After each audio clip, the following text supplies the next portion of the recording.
Bienvenue sur Africa 24 pour cette nouvelle édition du Morning News. Voici les titres de l'actualité. La Zambie signe la taxe de 0,2% sur les importations pour financer l'Union africaine. Ils sont désormais 21 pays sur 55 sur le continent à avoir adopté cet accord qui vise à donner plus d'autonomie à l'institution continentale. Dans l'actualité également, la 11e édition du Gala africain de l'intégration s'est déroulée ce samedi 23 février à Dakar. L'événement vise à réunir les opérateurs économiques du continent afin d'agir en faveur de l'intégration économique. Et puis en fin d'édition, nous irons au Soudan où le trophée de la Coupe du Monde a fait un arrêt dans le cadre de sa tournée mondiale. Une tournée qui le fera passer aussi par l'Égypte et puis dans plusieurs pays d'Europe. La Zambie vient de signer la taxe de 0,2% sur les importations pour financer l'Union africaine. Le pays devient ainsi le 21e sur 55 à soutenir l'initiative proposée par le président rwandais Paul Kagame, président en exercice de l'Union africaine. L'initiative vise également à mettre fin à la dépendance de l'Union africaine vis-à-vis des bailleurs de fonds qui financent environ 70% du budget de l'institution continentale. Reportage de notre correspondant au Rwanda, Fratin Dakiaï Senga. Lors de sa visite officielle de 2 jours au Rwanda clôturée le 22 février 2018, le président zambien Edgar Lungu a signé le texte relatif à la taxe de 0,2% sur les importations étrangères pour financer l'Union africaine.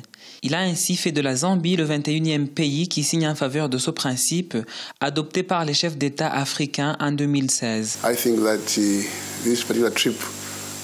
Je dois admettre que cette visite a permis d'écarter les erreurs d'appréciation à propos du potentiel de l'Afrique, surtout en termes de coopération.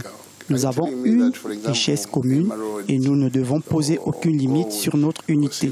Il faut vraiment qu'on se réveille et en faisant ainsi, on aura rendu justice à l'Afrique et à sa postérité. Si 21 pays sur 55 qui font le continent africain sont les seuls à adhérer à cette taxe, le président rwandais et porte-flambeau des réformes au sein de l'Union africaine ne se décourage pas. Au contraire, il se montre confiant. Selon lui, même si le processus prend du temps, les pays finiront par comprendre le sens de l'autofinancement de l'Afrique promu par cette initiative. C'est très important et normal de donner du temps pour pouvoir comprendre les choses. Cela permet à ceux qui sont inquiets de trouver des réponses à leurs inquiétudes. Nous avons donc le devoir d'expliquer cette formule, de montrer son origine, le besoin et possibilité d'atteindre nos objectifs grâce à elle. Le prélèvement de cette taxe permettrait de financer l'Union africaine à hauteur d'1,2 milliard de dollars selon les experts. Ceci rendrait plus autonome le continent et mettrait fin à la dépendance de l'organisation continentale vis-à-vis des bailleurs de fonds qui financent plus de 70% de l'institution continentale. La Banque mondiale alerte sur la dette publique en Mauritanie. En effet, celle-ci a augmenté entre 2013 et 2016 pour atteindre 99,1% du PIB. Selon l'institution, cette situation est due au recours actif à l'emprunt extérieur pour les investissements publics, mais aussi à la dépréciation nominale de la monnaie. Plus de détails avec Ibrahima Dioumaba.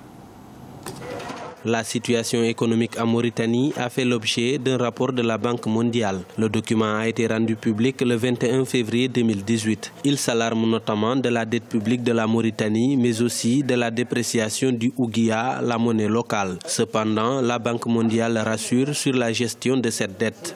Avec un excédent budgétaire primaire enregistré pour une 2e année consécutive, la dette publique devrait diminuer de 5,5 points en fin de 2017 et atteindre 93,6% du PIB. Comme la majeure partie de la dette est à des conditions concessionnelles, les obligations au titre du service de la dette restent gérables à environ 4,3% des recettes publiques. La dette publique mauritanienne a augmenté entre 2013 et 2016, atteignant 99,1% du produit intérieur brut en 2016. Cela résulte des emprunts extérieurs répétitifs opérés par l'État pour prendre en charge l'investissement public dans les infrastructures et couvrir le déficit de la balance des paiements, a indiqué la Banque mondiale. Alors que 96% de cette dette est en devise étrangère, la vulnérabilité de son encours au risque de change reste très élevée.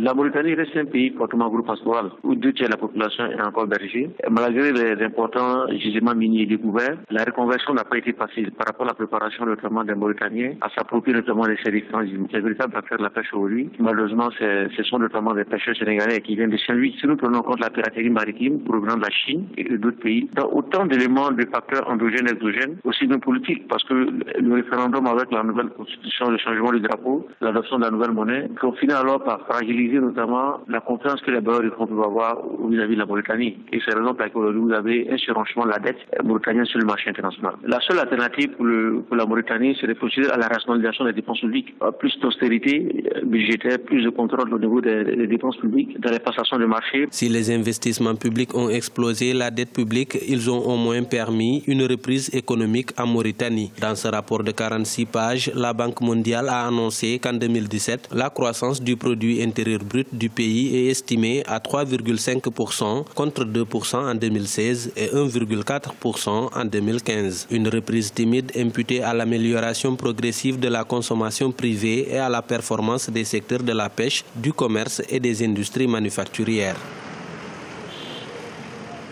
La 11e édition du Gala de l'intégration du Forum des opérateurs pour la garantie de l'émergence économique en Afrique a réuni de nombreux artistes et personnalités. L'événement vise à mettre en place des actions en faveur de l'intégration économique sur le continent. On fait le point avec Djibril Fofana et Ibrahima Dioumaba. La 11e édition du Gala africain de l'intégration s'est déroulée ce samedi 23 février à Dakar. Ce rendez-vous majeur des acteurs économiques et politiques est organisé par le FOGECA, Forum des opérateurs pour la garantie de l'émergence économique en Afrique. Il fait suite au forum sur l'intégration tenu les 5 et 6 décembre 2017 à Lisbonne, au Portugal. Des propositions y ont été faites pour une meilleure intégration des économies et des peuples africains. Applaudir, s'il vous plaît. Promouvoir aujourd'hui l'intégration régionale et sous-régionale, privilégier des partenariats économiques entre l'Afrique et les autres continents, resserrer les liens économiques et politiques entre les pays africains deviennent un impératif.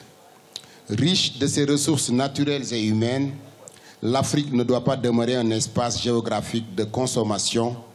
Au contraire, elle doit devenir une zone de production et de création de valeur ajoutée. Plusieurs récompenses ont été décernées lors de ce gala aux acteurs qui se sont illustrés dans leur secteur d'activité. La CCEI, Banque Guinée Équatoriale et le groupe Cajaf Commun du Bénin, la compagnie aérienne Sky Airlines, Africa Union Holdings ont été entre autres primés pour leurs actions en faveur de l'intégration du continent. Cette Afrique que nous voulons à travers l'agenda 2063 de l'Union africaine et que nous appelons de tous nos vœux passe assurément par une appropriation effective du processus d'intégration par l'ensemble des parties prenantes, y compris les opérateurs économiques que vous êtes. Le Forum des opérateurs pour la garantie de l'émergence économique en Afrique a été créé en septembre 2007. Il réunit en son sein plus de 300 hommes d'affaires et opérateurs économiques africains pour traduire en acte une vision commune du développement de l'intégration économique de l'Afrique. Le trophée de la Coupe du monde de football est passé par Khartoum, la capitale du Soudan, pour la première fois dans le cadre d'une tournée mondiale qui a commencé en décembre. Une tournée qui passera également par l'Égypte, la Côte d'Ivoire, le Sénégal ainsi que plusieurs pays européens. C'est un sujet de la rédaction. C'est dans le cadre de sa tournée mondiale que le trophée de la Coupe du monde de football a fait un arrêt au Soudan.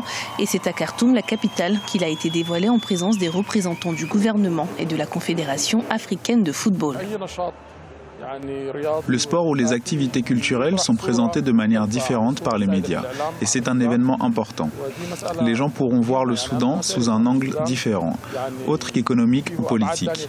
Il y a aussi une dimension culturelle et sportive. Le Soudan a une civilisation, une histoire et un patrimoine culturel. Tout cela peut être relayé par les médias, notamment de grands événements comme l'arrivée du trophée de la Coupe du Monde. Pour les supporters, cet événement était l'occasion de voir, de toucher et même de prendre des photos avec le célèbre trophée. Dans une ambiance festive, ils ont pu également profiter de la musique, des jeux et des différentes activités organisées autour du thème du football. C'est énorme. J'espère que le trophée sera un jour dans les mains du capitaine de l'équipe nationale du Soudan. J'espère que nous pourrions organiser la Coupe du Monde et remporter la Coupe ici à Khartoum. Je suis très heureuse. C'est une belle journée. Nous n'arrivons pas à croire que nous avons vu le trophée et que nous avons des photos. J'espère qu'un jour, le Soudan pourra obtenir la Coupe du Monde.